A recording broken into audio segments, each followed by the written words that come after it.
Sometimes we discover funny things in nature, magnificent landscapes or other downright lunar ones, but also sometimes a particularly astonishing fauna of rare beauty or even really frightening animals.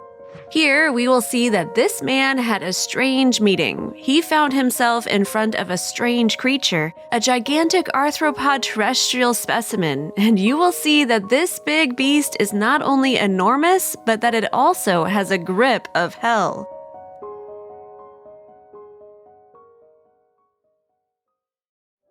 Just by mentioning the words Christmas Island, the image that probably comes to mind would be of a winter wonderland filled with rosy-cheeked Christmas carols and beautiful reindeer.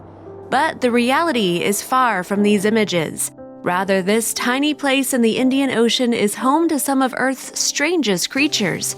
Mark Perrio knows what to do and how to live among the fantastic animals that live next to him.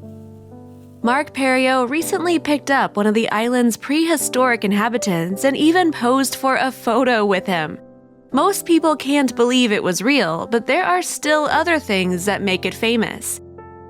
Mark Perrio could just as easily be a native of the island with the misleading name himself. But although he has self-proclaimed himself a resident of the strange island, there are still times when he is frightened by the fascinating creatures he may encounter there. Nevertheless, the island was discovered before its population. Indeed, it was uninhabited until 200 years after its discovery. No one knows when or by whom it was discovered. In the vast Indian Ocean lies a deceptive piece of land called Christmas Island. Australia has had sovereignty since 1958. About 2/3 of the island's area has been declared a national park. The name itself might give the wrong impression of a winter vacation, but it isn't. Contrary to its name, it is an atoll with a tropical climate, a small paradise where there are beaches and coconut palms. It is not only home to a human population, but also an abundance of strange creatures. And although Mark Perrio has been there for a long time, he has just made this discovery. Any sane person who had experienced the same situation as Mark Perrio would have run away if they had not remained frozen in fear. Seeing such gigantic creatures will make you take your legs around your neck. However, the brave islander might have already been immune to the island's eccentricity. Mark Perrio encountered this prehistoric monster on the beach, but instead of running away for his life like any sane person would, he confronted him. He even casually grabbed it and posed with it for a photo shoot. But the creature in question is far from ordinary. The mysterious creature that Mark Perrio had a relatively strange encounter with is known as the coconut crab. The coconut crab is the largest of the terrestrial arthropods. Quite strange indeed, as it appears to be the humble terrestrial cousin of the humble aquatic hermit crab. These nasty beasts can reach a wingspan of 1.5 meters and a weight of 5 kilos. And Mark Perrio's daring decision might have been the best. However, this awesome monster doesn't just have a spooky appearance. Their tongs are so powerful that they can crack coconuts.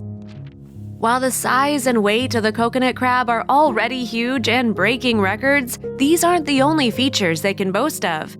They have a lot of characteristics that make them very dangerous. For the record, these crustaceans have a lifespan of more than 120 years.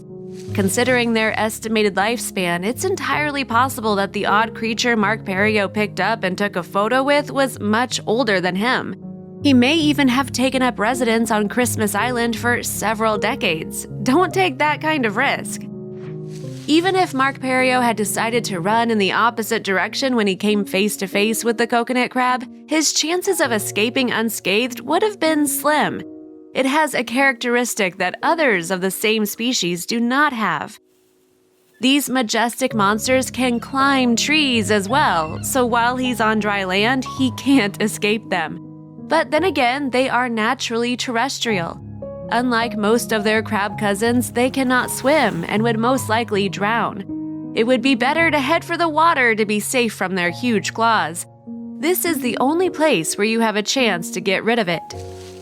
Coconut crabs may be gigantic in size and weight and even have a long lifespan, but their superficial abilities could be compared to those of the smallest creatures. Like tiny insects, they use their antennae and a strong sense of smell as their primary means of foraging for potential food. However, sometimes their superpowers can be too strong for them to use. They'll have to use almost all of their wits to achieve such surprisingly powerful sensory abilities, something Mark luckily lacks. The smallest crabs could already give a formidable blow of the pincers, and even more so if it is the monstrous coconut crab standing in front of you. Your chance of survival is very low. Despite this, Mark Perriot claims that these crabs are in fact gentle giants, contrary to general first impressions one may have of them. In addition, they are not of great concern to the inhabitants of Christmas Island, but as sure as they are nice neighbors, their massive grippers are still capable of lifting up to 28 pounds. Avoid them if you can, it's much safer. As a famous saying goes, with great power comes great responsibility. As you can imagine, they are capable of extraordinary things. Coconut crabs are no exception given their enormous size and strength, and adding their supernatural abilities as well. When they want to eat a coconut, they use their powerful tongs to pry open the holes of the coconut. It is also from this preference that their pretty name is derived. If they can break the hard shell of the coconut with just their tongs, then they can tackle anything. The way coconut crabs open coconuts is as controversial as the infamous image of their mentality. Caution is therefore advised when you cross paths with them. They use their tweezers to pull out the woody fibers that cover the coconuts. This can sometimes take several days and often involves several crabs. They then use their longer walking legs to poke a hole in the coconut's eyes. Then they can use their pliers to pry open the shell further, says Michelle Drew, an environmentalist who takes care of their survival.